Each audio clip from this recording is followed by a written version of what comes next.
Hello and welcome back to your Friday Scarlet Scoop. I'm Jenna Linusars. We've got a lot to talk about today, so let's get started with today's top stories.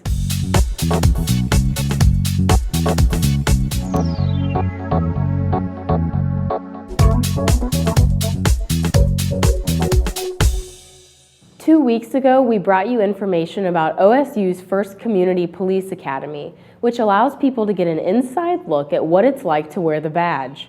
On Wednesday, the Academy interacted with special units of law enforcement, including the SWAT and K-9 units. We followed up with the group to see how they feel the program has been progressing and what both the officers and participants have learned up to this point. Take a look. I think it's been progressing actually well beyond what we would have thought. You know, the students are bringing a lot of great questions and a lot of great circumstances to us and saying, hey, we want to understand. And that gives our officers a chance to look at that from their perspective and answer those questions. But this academy has really educated us and been a great rewarding experience just from learning, going through some of the arrest responsibilities the officers do. You learn how quickly things happen. There was water everywhere, essentially.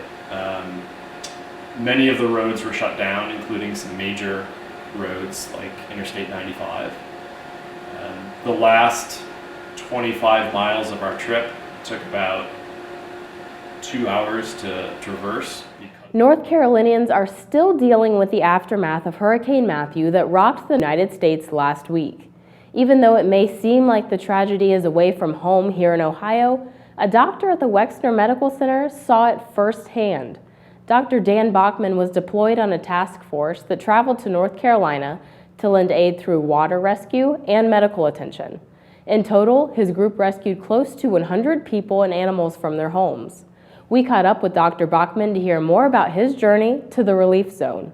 It's a professional interest of mine, but it's also, it's something where I feel like I can give back to our community.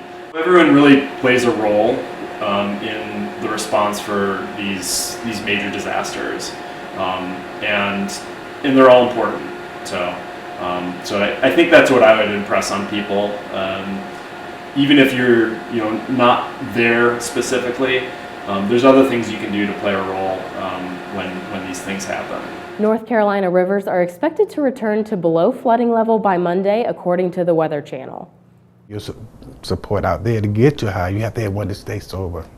And it's very important. If you don't have it, you don't have anybody to talk to, you're just talking to yourself. And that's not a good place to be if you're an addict. Marvin Murphy is a recovering addict, now 15 years sober. And with the help of an app created by an OSU counselor, he has a new way to fight old habits. Brandy Spalding, at the time, a doctoral intern here at OSU, tag-teamed with computer science students and created a phone app to help those recovering from addiction. It's called Squirrel Recovery, named after the pleasure-seeking part of an addict's brain. How does it work? Those who download it rate their moods and cravings multiple times during the day. Rewards are given for staying sober. Users are also able to set up 10 emergency contacts that are notified the second the person feels vulnerable of relapsing. I wanted it to be something that was immediate and something that they're going to be able to get that instant response. So to be able to have that technology where that generation can reach out to other people and let your friends know, I'm struggling. This is just like a support right in your pocket. I think it's going to work pretty good. As of now, the app is free and available to Android users with the hope of allowing iPhone use in the near future. That's all we have for you today. Make sure to watch Lantern TV throughout the week for updates on Ohio State news and sports. And be sure to keep up with us on social media at the handles and pages below. Thanks for watching and have a great weekend, Buckeyes.